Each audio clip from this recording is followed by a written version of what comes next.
Good afternoon, and thank you for joining us today for today's webinar. My name is DJ Gherkin, and I'm the Executive Director of the Southern Environmental Law Center. Over the next hour, we're going to talk about some of the critical decisions being made right now that will shape our environmental future for generations to come. And we'll explore what we're doing to make sure we get to the right outcome. Nonprofit and nonpartisan, the Southern Environmental Law Center is the largest environmental advocate rooted in and focused on the South. We have a long and successful track record of taking on the nation's toughest environmental problems to protect our air and water, the climate, our natural resources and wildlife, and all the people who live here in the South.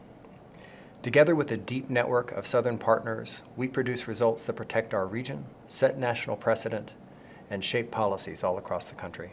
That's why we believe solutions start in the South. This is a critical moment for our environment. Right now, we are choosing between long-term solutions that will address our most pressing environmental challenges or short-sighted actions that will make them worse. We are deciding, for example, whether we'll invest in cheap, clean, renewable energy or double down on fossil fuels. And we're deciding whether we will sacrifice one of the South's greatest natural treasures for short-term gains. The choices are clear, and we have to get them right, not just for ourselves, but for future generations. In recent years, we've made tremendous progress at the national level addressing the climate emergency. We've jump-started investments in clean energy, we're making plans in our communities to make them more resilient to climate change, and we're taking steps to implement measures to mitigate climate risks. But this climate progress is not guaranteed. It would be all too easy to go backwards if we make the wrong decisions today. Right now, Southern utilities are proposing one of the biggest build-outs of new methane gas power plants in the country. If they proceed with those plans, they'll harm local communities. They'll also lock us in to decades of fossil fuel power at a time when we should be investing in proven renewable energy. The stakes for these decisions are high, but they are choices. And together, SCLC, our partners, and people like you have an opportunity to shape them and make sure we get to the right outcomes. To help us chart the path forward, we're going to take you to two places across the South where these issues are playing out on the ground. We'll be guided by SCLC experts who know what the stakes are and understand how to get us to the right outcome. First, we're going to take you to the Okefenokee National Wildlife Refuge in South Georgia. It is the largest intact blackwater swamp ecosystem in North America and truly one of the most exceptional wild places in the South and in the world. And right now, it is threatened by the removal of federal protections for wetlands and under threat from the development of a proposed mining operation.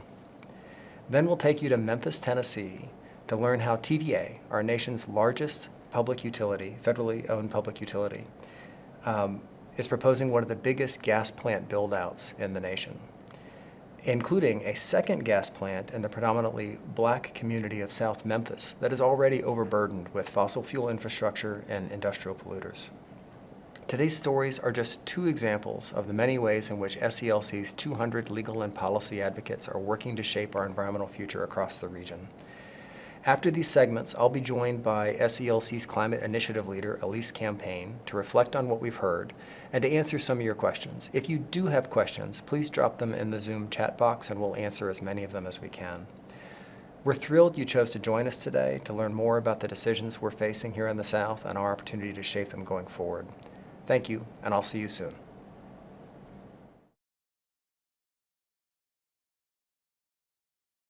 We have seen over the last several years unprecedented rollbacks in protections for wetlands. And without these protections, wetlands are being drained, being filled at unprecedented rates.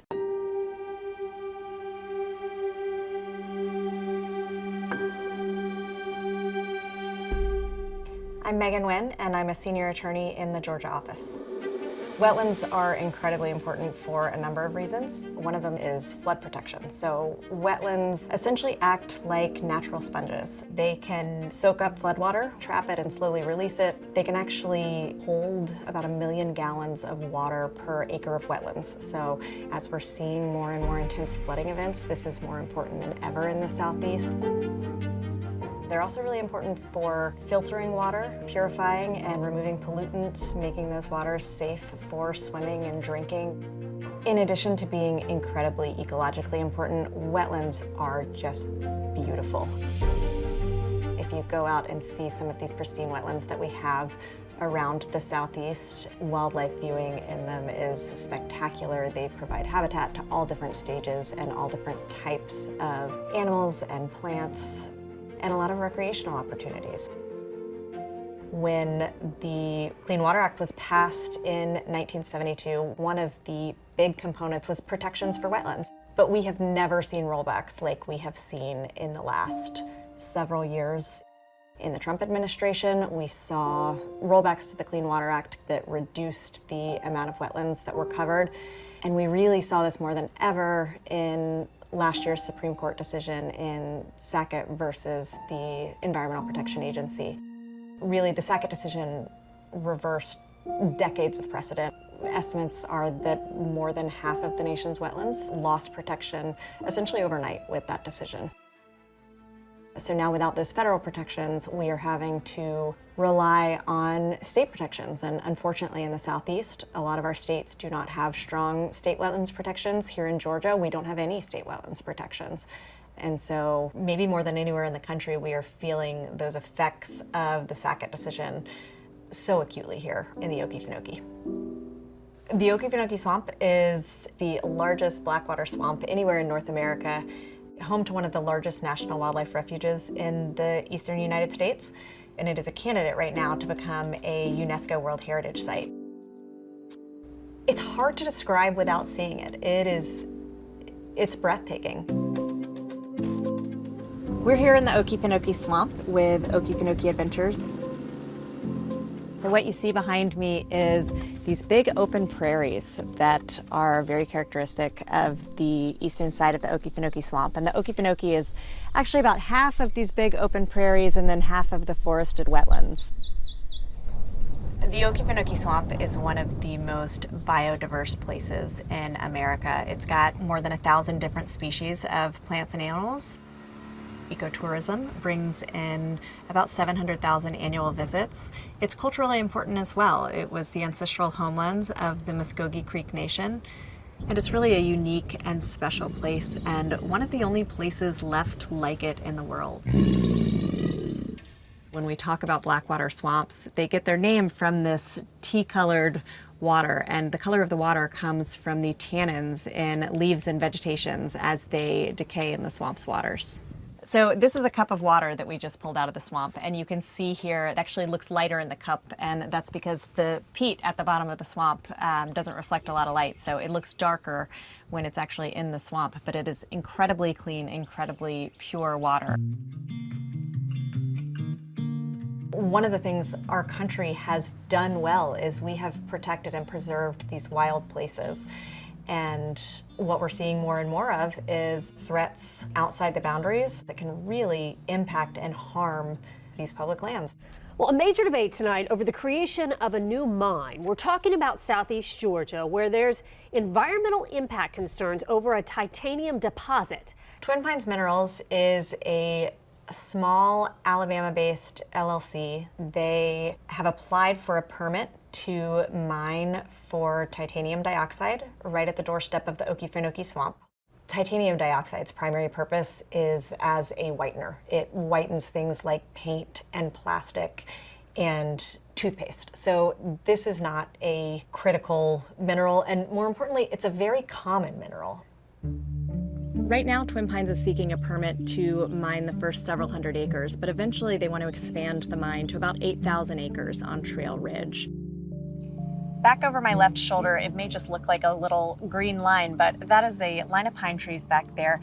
That's actually Trail Ridge, and when you get to Trail Ridge, we transition out of this depressional wetland ecosystem in the Okefenokee into a longleaf pine ecosystem. And we see some of those longleaf pine species like the red-cockaded woodpecker and the eastern indigo snake and the gopher tortoise. And even though that is outside the boundaries of the refuge, it essentially acts as a dam, keeping those swamps' waters contained and preventing them from flowing eastward. Because of the hydrology of the swamp, even small changes in water levels can have really big impacts on the ecology of the swamp and the biodiversity here in the swamp. The Okefenokee is a peatland. Peatlands cover only about 3% of the earth, but they store twice as much carbon as all of the forests in the world combined.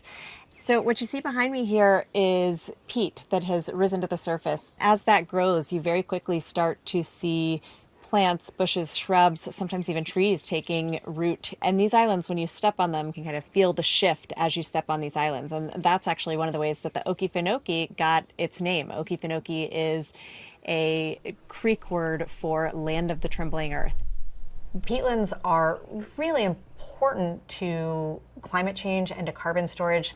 But the thing about peat is it's incredibly flammable. It's essentially a precursor to coal. It also creates fires that are very hard to put out. The West Mims fire in the Okefenokee swamp continues to burn, now reaching more than 133,000 acres. Even when we talk about small changes in the water level of the swamp, those small changes expose a lot of peat over those 700 square miles. Coupling that with a mining proposal that is going to further increase likelihood of drought in the swamp just multiplies these risks exponentially.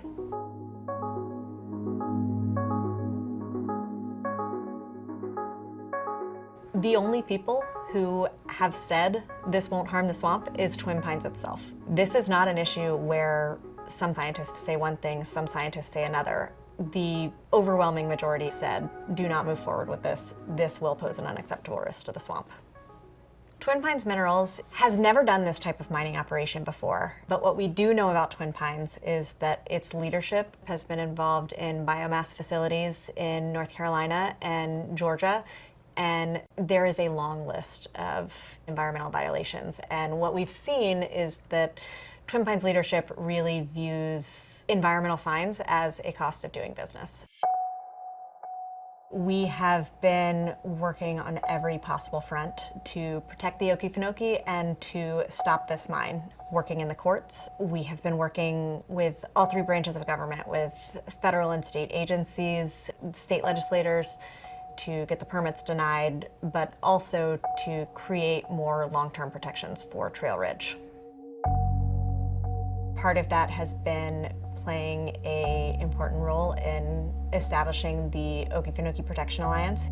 What started as a meeting of a few conservation groups down at the Okefenokee Swamp itself has really grown into an incredibly powerful coalition. Our reach now is more than 5 million members, and everybody seems to agree that this is a bad idea. The Atlanta Journal-Constitution ran an editorial, and they said, we are in a time where people are fiercely divided about just about everything except this. Without the federal permitting process that we lost because of the Sackett decision, the state process is really the last step before Twin Pines can move forward with this mine. There was a 60-day comment period on those draft permits that closed earlier this year. At SELC, we submitted comments on behalf of around 65 organizations that collectively represented more than 15 million members. The state is evaluating all of the comments it received. We anticipate that they will make some sort of final decision on the permits within the next several months. It is just mind-blowing that we would put a place like the Okefenokee Swamp, like you see here, at risk for the profits of a mining operation on Trail Ridge. If we're not able to stop this mine, it won't be the last. There are other mining companies waiting in the wings, watching to see what happens with this process and trying to take advantage of this lack of Clean Water Act protections. The other thing is, this is just one example of something that's playing out around the Southeast. And so we are working across the region to strengthen wetlands protections and to make sure that we are enforcing what wetlands protections are still left. now more than ever, in the wake of things like the Sackett decision, it's important that we are focusing on really preserving these special places that we have left and preserving wetlands throughout the Southeast and around the country. I think we are incredibly lucky that in 1937, the federal government had the foresight to protect this place. I think it is our obligation to continue those protections and to preserve places like this for future generations. And I feel that particularly acutely as a mom to 2 young kids who really wants my kids to be able to experience the Okefenokee and places like this in the same way that I did and that generations before us did.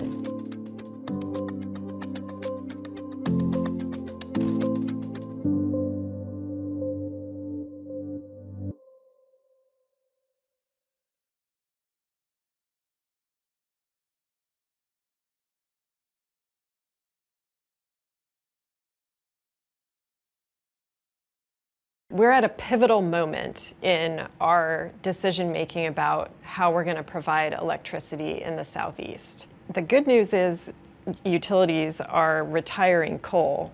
The bad news is they're replacing it with another fossil fuel. I'm Amanda Garcia. I'm a senior attorney here in the Tennessee office of the Southern Environmental Law Center. Southeastern utilities have been investing in gas for a while now, and they want you to think about it as natural gas because they want you to associate it with clean and green energy, but it's actually neither. That gas is composed mostly of methane, which is a potent greenhouse gas, 80 times more potent in the short term than carbon dioxide. So it is extremely harmful for our planet. Plants and pipelines are going to impact communities across the Southeast. So not just where the plants are located, but also all along the pipeline infrastructure. You can't have a gas plant without a pipeline. So landowners will be asked to give up some of their land. You know, there will be impacts to the streams and rivers. When a gas plant burns methane gas to produce electricity, it also emits pollution, not just greenhouse gas pollution, but conventional pollutants like nitrogen oxides and hazardous air pollutants like formaldehyde. These are harmful pollutants that really have no safe level in terms of community exposure. So what we're really seeing is a decision by our utilities to continue to treat our southeastern communities as sacrifice zones. The utilities that have made new gas proposals so far include the Tennessee Valley Authority, Alabama Power, Duke Energy, Georgia Power, and Dominion in Virginia. TVA is the largest public utility in the country, owned and operated by the federal government. It provides power for over 10 million customers, including almost all of Tennessee and portions of 6 other states in the South.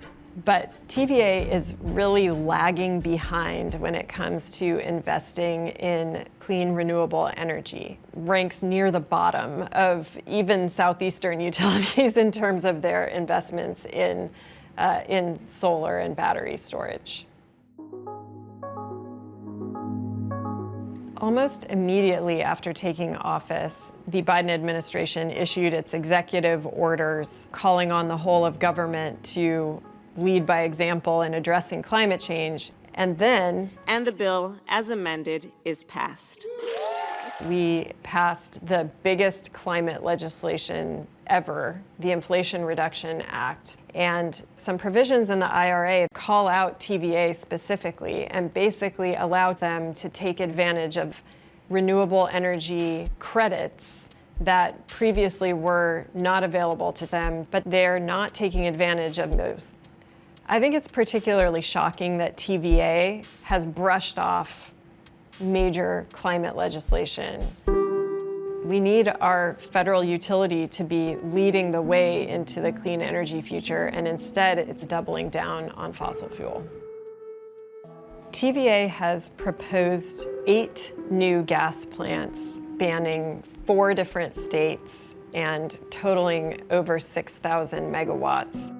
These plants last 30, 40, 50 years. So the decisions that we're making today are going to have implications for our greenhouse gas emissions for decades into the future. Across the Southeast, we're already feeling so many of the effects of climate change: flooding, extreme heat, increased tornado activity, extreme cold. One of the problems with gas is that it actually has a tendency to not function during cold weather. And we saw that 2 winters ago with Winter Storm Elliott, when TVA imposed rolling blackouts all across its region during some of the coldest weather of the year. The reason for that was the failure of fossil fuel plants, natural gas plants, and coal plants. To me, the most frustrating thing about these utilities' decisions to invest in new gas plants right now is that we know that clean energy alternatives exist. They're affordable, they are reliable, and they're available right now.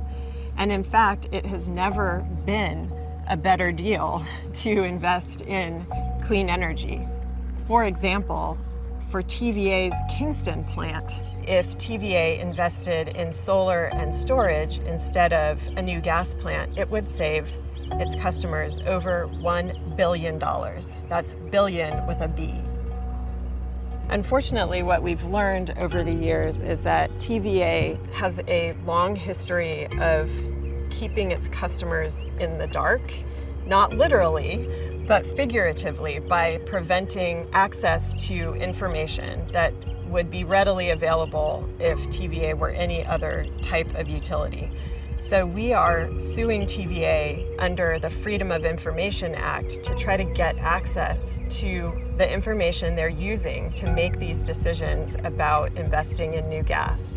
Because when we do the math, the numbers just don't add up. It's a bad deal for ratepayers, for public health, and for our climate. Memphis is one of TVA's biggest customers, so you would think that TVA would have an interest in treating Memphis well. Instead, TVA for decades has been imposing burdens on South Memphis. South Memphis is a predominantly low-income Black community and has been the home of TVA's coal plant, which burned coal for over 50 years and left a legacy not just of illnesses caused by air pollution, but also coal ash contamination that has threatened the community's drinking water source. TVA has retired that plant, but TVA also decided to replace the coal plant with a new gas plant, which has been operating for the past several years and continues to pollute the air of the community. Now TVA has proposed to build yet another gas plant in South Memphis. I'm standing here at the edge of a busy road in South Memphis. We're in an industrial park. It's called Frank Pigeon Industrial Park. And there are lots of industrial facilities nearby, including a steel mill. But in particular, behind me, you can see the Allen gas plant. When I look around me, I see a history of environmental injustice. I also see a huge opportunity. There are big transmission wires running right behind me. It's a clear, sunny day. This could be a place where we implement the clean energy future using solar and battery storage. But instead, TVA is choosing to double down on fossil fuel in a community that has already paid the price for so many years. As an environmental attorney and someone who works on energy and environmental justice issues, I have seen firsthand the damage that has been caused by our fossil fuel infrastructure. And I don't want to see us make the same mistakes over again. Martin Luther King Jr. Riverside Park is in the Mallory Heights community in South Memphis. You can see behind me there's some tennis courts, it's a children's playground, lots of big, beautiful shade trees, but there's nobody here. And I suspect the reason for that might be the park's neighbor, which is the Valero oil refinery. Looming over this beautiful park is one of the biggest air pollution sources in South Memphis. I'm having to shout to make myself heard, and I'm breathing in a chemical smelling air. I can smell that there's a lot of pollution in the air here. Mallory Heights is basically ground zero for air pollution. At our last count, there are more than 30 toxic release inventory facilities surrounding the Mallory Heights community, including an entire island off the coast of where we're standing right now in the Mississippi River that hosts numerous chemical plants. This is what environmental injustice looks like. And the result of this is that South Memphians have a cancer risk of more than 4 times the national average. And in some neighborhoods, the life expectancy is 10 years lower than surrounding wider and more affluent communities. SELC is fighting TVA's gas build-out on every front. We already have litigation pending against TVA challenging their decisions to invest in new gas at Johnsonville and Cumberland in Middle Tennessee. And again, we're also suing to get access to information that TVA has refused to disclose. And then we're working on the ground with partners to help local community organizers build people power to push back against these investments in new gas and any more air pollution. This is a critical issue for the Southeast, because what our utilities decide to invest in today is going to have far-reaching implications for public health, for our pocketbooks, and for a livable climate.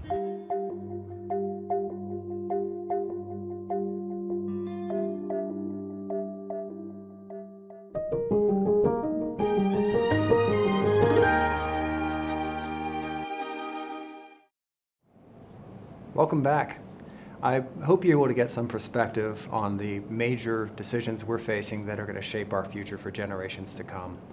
I'm joined now by SELC's Climate Initiative Leader, Elise Campaign. Elise, we just heard about some of the push by Southern utilities to move away from coal plants, but unfortunately straight into more fossil fuels. At the same time, though, we've seen tremendous investment and progress at the federal level. Some folks may remember our webinar last year. We talked about the promise of those ambitious federal programs. Can you tell us a little bit more about how that's been playing out here in the South? Absolutely. Indeed, it has been tremendous momentum, not only in the South, but across the whole country. And it's spurred on by this administration's whole of government approach to taking this really important issue on. They're taking climate change seriously and they're taking action. So what does that look like for us? What I'm seeing is unprecedented amounts of grant investment in our states. Our team was just tallying it up and found that we've received over $18 billion in 2 years that's coming to projects for things like climate smart agriculture and forestry to store carbon in our soils and in our forests, for energy efficiency, for transit, for rail. It's a long list, and we're seeing it throughout our region. We're also seeing, one specific example that people might have heard about, but cannot stress enough how important it is. In June, the federal Solar for All program unleashed $7 billion, with $1 billion coming to our 6 states, that is bringing solar power to 1 million households. These are lower wealth households that have not been able to access and benefit from the clean, reliable, affordable power and the opportunities that we have with solar. So That was a huge win. All the agencies are being tasked with slashing pollution and becoming more resilient. So we're seeing rules emerge to clean up power plants. We're seeing cleanup of cars, directing the Housing and Urban Development Agency and FEMA to better assess flood risk and keep critical infrastructure and people out of harm's way. We're seeing all that across the board. On the business side, when we're opening up the paper, we're seeing some new faces, and that the clean energy tax incentives that were enacted are drawing an explosion of new industries in our state. So battery recyclers, electric vehicle makers, industries that are part of the wind and solar supply chain are being stood up in our states. Georgia alone had $23 billion of clean energy investment so far, and 30,000 new jobs in clean energy fields. Whole areas of new opportunity for workers and for students. So that means we have some new partners, and we have some new challenges and powering forward in a positive way. But from where I sit, it is a really bright future ahead, and solutions are in our reach. And one issue that comes up a lot is electric vehicle transition. It's been a challenge for some to find charging stations. Well, in the last 3 months, 700 new public fast charging stations were deployed, and that's just in 1/4 of 1 year. And now the projections are that within 8 years, we're going to have more options for electric charging than gas stations, and we're turning really rapidly around the corner here. That's great. If we took a zoom out at the global picture, it's important to remember that 83% of all the electricity that came online last year was from renewable sources of energy. And so decarbonization is within reach. It is possible. I am confident of that. But as we saw in the videos earlier, there are some obstacles right in our way. And I think this is something I'd love to hear from you about. These are really high stakes moments, and it can feel like the deck is stacked against us right at a time when we have all this promise right on the horizon. And so how do we make progress when the Supreme Court and the powerful TVA board are trying to block the path of progress? Yeah, the key for us has always been to be flexible and to be creative. I think this is one of SCLC's greatest strengths, having spent my career here. We have legal experts, we have policy experts in climate and other things, and it's really wonderful. It's so important. Our most valuable expertise is in the South and how decisions get made here. And you saw that in the stories we saw today. Take the Okefenokee, for example. We had a plan for protecting the Okefenokee. That plan was to enforce federal protections for wetlands that have been around for decades. It was a good and solid and reliable plan until a Thursday in May last year, when the Supreme Court upended decades of legal protections for wetlands. Literally on a Thursday, these were all legally protected wetlands, and on a Friday, they were not anymore. And I have been so inspired watching our colleagues and our partners in this big, bold coalition around the Okefenokee pivot and lean into grassroots organizing, grassroots power, dig deep, finding other protections in state law and federal law, and to find a path forward. Our goal was never just to win a case or just to vindicate a legal principle. Our goal was to protect the Okefenokee. And when you think that way, you very often can find a path forward, even when it seems like a door has slammed in your face. I saw a related theme in the TVA story. We've learned over and over again, legal strategy is so important, but what gets things done is uncovering the truth and showing people what's really going on. Mm-hmm. And so Amanda was talking in that presentation. We're going into TVA with Freedom of Information records. We're trying to uncover their decision making and show that they leaned into this expensive, dirty methane gas power plant build out without seriously considering cheaper and reliable alternatives. And I'm happy to break news, because after we filmed that with Amanda, we got a decision from a federal court in Tennessee ordering TVA to hand over the contracts it signed with a methane pipeline facility and with a manufacturer of gas power plant equipment before it had looked at the cheaper alternatives for solar, and also the cost estimates for those two options so that we can then go show TVA's customers how much money they could be saving if it had taken a serious look at what should be our energy future. And so, for us, that kind of thinking of uncovering the truth and being creative, ready to pivot, we usually find a path forward even when things seem stacked against us. One of the things in that TVA story was this story around Memphis and this wonderful partner group, MCAP, and the environmental justice concerns there. Of course, that's not just a Memphis story or a TVA story. Tragically, communities all across the South and the nation, communities of color, are overburdened with fossil fuel pollution, industrial pollution. We have a whole environmental justice campaign. We have a community health program working with communities across the South to take that on. But the federal government's been taking this seriously too, particularly in the last 4 years. I wonder if you can share with us some of the solutions and opportunities coming from the federal government to help us address those environmental justice problems. Absolutely. As you say, environmental justice is an extremely important issue here in the South, where historic patterns of economic and racial injustice have left Black and brown communities and lower wealth communities exposed to more pollution than they should be. And this is a growing concern as climate risks accelerate. We're already seeing that Black communities and lower wealth communities are having greater impacts because there have been fewer resources to adapt and prepare. So that is why it is so important that this administration's focus on environmental justice is part of the work that they're doing to address the issues comprehensively across the nation and in the South. So for example, through the Justice 40 initiative, the idea there is that 40% of most programs are required to have the benefits of those programs flow to people that have been left out before.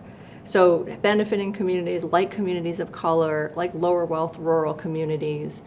And at a practical level, that means more dollars flowing for things like funding for wastewater treatment systems, for clean water, for buses, for transit, for training programs and things like this. As one example that is relevant in South Memphis, South Memphians, the lower wealth households there are paying 13% of their monthly income on their energy bills. That's double what the national average is. And so now, with more money coming from the Department of Energy's programs that help pay for people to do critical home repairs, fix leaks, get rid of some of the waste and improve the efficiency and comfort of their homes, that is bringing real benefit and real change to communities that have been underinvested in the past.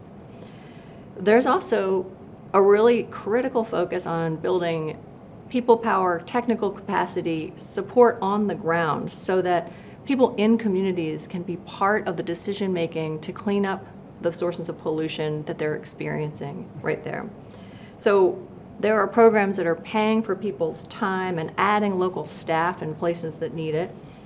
That's really important in the small unincorporated areas that we have here in our landscape where there are no paid staff whose job it is to look out for neighborhood concerns. So grants like the recently awarded EPA Community Change Grant that just landed in the Black Belt of Alabama it brought two things. It brought really important resources to deliver 350 households with, the first time, some modern wastewater treatment systems. But it also funded a training program to build a bench of trained professionals in the community able to identify, respond to, maintain, and be part of that transition to upgrading all that infrastructure. In Georgia, South Carolina, and Alabama, another exciting and important program that we've seen is where EPA is paying overburdened communities that live right next to some of the big polluting facilities to put air monitors out in the community so that they can gather real-time information about what the risks are to their health. And so that data is essential to bring data and people power together in order to make sure that we can press for the kind of positive, comprehensive, inclusive solutions that are absolutely essential today. So the pace is not slowing. All of this has been a consistent effort, and we are eagerly participating and look forward this fall to the opening of the Thriving Communities Grant Program, which is going to bring more community level project investments. And it's heartening to see that there's such attention being paid to this part of the equation. It's interesting because this is such a bedrock of who we are here at SCLC. And so I'd love to hear you talk a little bit more about how that work happens and what we saw in the videos and more. Oh yeah. Well, it is one of the great privileges of working here, I think, that we are built on partnership. And so I have had the opportunity, and my colleagues like you have had the opportunity to spend our careers working with local communities across the region. We learn so much from them, and we consider our role to bring our legal and policy expertise as a complement to their local expertise. They know how to get things done. They know the levers of power in their community, and they know what really matters. And so by listening to them and matching what we can bring as professional resource, it's a really potent combination, and we just see it over and over again producing amazing results. You see it in both these examples. In the Okefenokee, some of the best and most creative ideas about how to get attention, how to raise the political stakes, and how to protect the Okefenokee have come out of this big coalition, have come from the neighbors, have come from the people who have spent their lives loving that place and caring for it. And the power of that coalition they recently, I think Megan in the video referred to a state comment opportunity. It was the biggest comment campaign in the history of the state of Georgia that we're aware of. That gets attention. And so in a space where you've lost your federal protection and you need the state to step up, that's how you get them to do it, is turning out that kind of people power. And in Memphis as well, so MCAP is just a wonderful partner organization, Memphis Communities Against Pollution. We see this over and over again. Leaders rise up, coalition forms, people find each other, they form friendships, they rally around their community, and you can get amazing things done. We've had the opportunity in recent years to work with them to shut down an oil pipeline through their community, to force TVA to move toxic coal ash out of the community to a proper disposal site, and recently to stop an industrial polluter from further burdening the community with cancer-causing pollution. And now we're standing with them to stop TVA from putting a second gas power plant in their community. And it's one of the best parts of this job to see the power of these communities coming together and to lend what we can to it. It inspires me every time, and I just think it's one of the joys of being an SCLC advocate. Well, as we come to the end of the webinar, we have time for some of your questions. So thank you for submitting them. I think, Elise, you have the first one. I do. The first question to come in is for you, DJ. Why is the South at the forefront of this gas build-out? Yeah, I wish that it was not. Amanda in the video talked about TVA, and it is a big part of the story. It is by no means the only part of the story. Southern utilities in total are planning 33,000 megawatts of new methane gas-fired power plants. And you have to ask, why? Why here? This is the biggest gas build-out in the country proposed right now.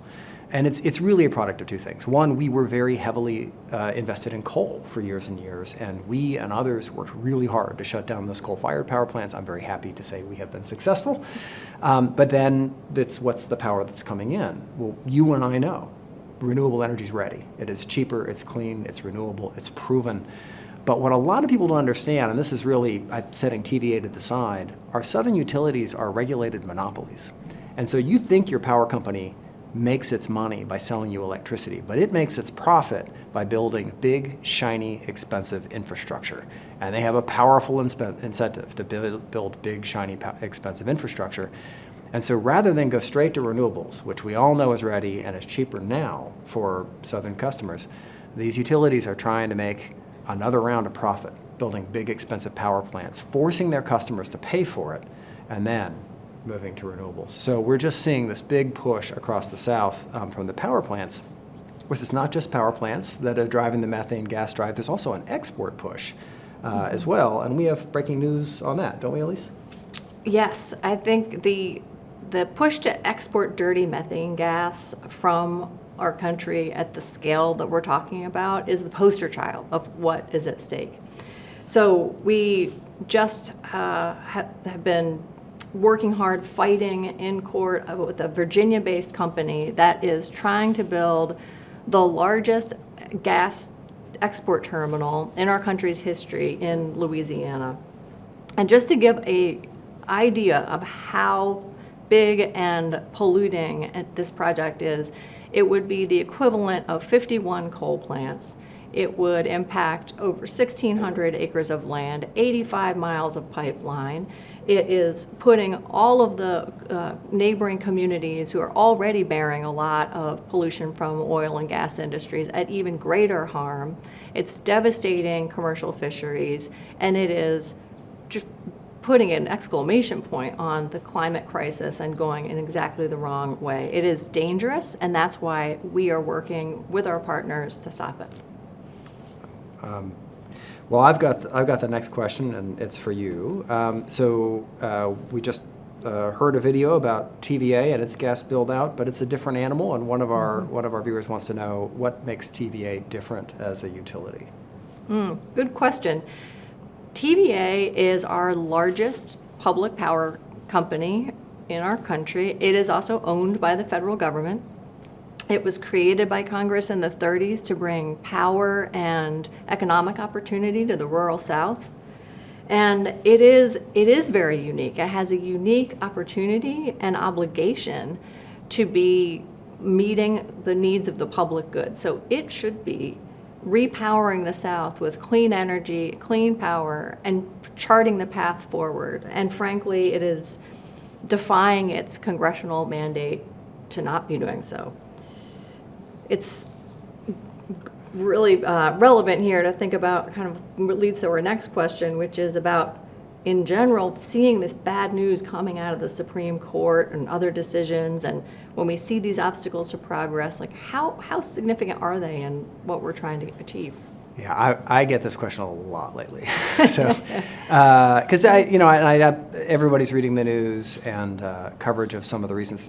We talked about it in the video package about the Sackett decision and the impact that's had on the Okefenokee and resources across the South and the nation. And then there's been more decisions this year. And if you're avid news readers like us, it can inspire despair. So I get it. I mean, I'm reading the same news, but I can offer reason for hope, and I can do that because we've been here before. I mean, I've often remarked to people when I started as CLC at 2004, and at that time, if you wanted to be on the cutting edge of environmental law, you did not come to the South. The courts were not a friendly place. But the truth is that what I learned when I joined is we won cases all the time, and we have continued, and the rules are the same. You represent real people with real problems. You stand up for iconic resources that everybody loves. You uncover the facts, you tell the truth, you tell a powerful story, and you prove why your cause is just. And if you do those things, which SCLC does, you can win in front of any judge, and you can continue to win as the law changes around you. So I don't mean to say that the news from the Supreme Court is not relevant, but I can also say with total confidence we're going to continue to produce results in the South, and our peers will do so across the country because this work matters. That's really important perspective. I know we're running a little short on time here, so the last question is, with the loss of federal wetland protections, what is being done outside of the Okefenokee to defend them? Yeah. As Megan explained in the video, the big news is that the Supreme Court unwound decades of protections for wetlands that we've all relied on, we've all understood were there protecting these important and iconic resources. The good news is that the loss of federal protections doesn't mean that all protections are gone. And so what has become really important to do is that advocates like us stand up and use that kind of creative, able to pivot energy to find other protections. And so if we have to, we're going to fight acre by acre. And so that means looking at local and state protections that apply to these resources and protect them. It means using our knowledge of local politics to make the case for more robust policies at state legislatures and at the local level. And it means holding the worst actors accountable in court when we have to.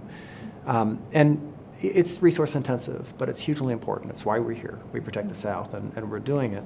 But it's not just a Southern and a local story. Our states are also taking action together to make progress, right, with breaking news. Yes. Yeah. Just continuing the theme you alluded to of just how much people's love of landscape is really what's going to win this fight in the end of the day. There was just an announcement of EPA issued one of its largest grant ever to 4 states in the South that are collaborating.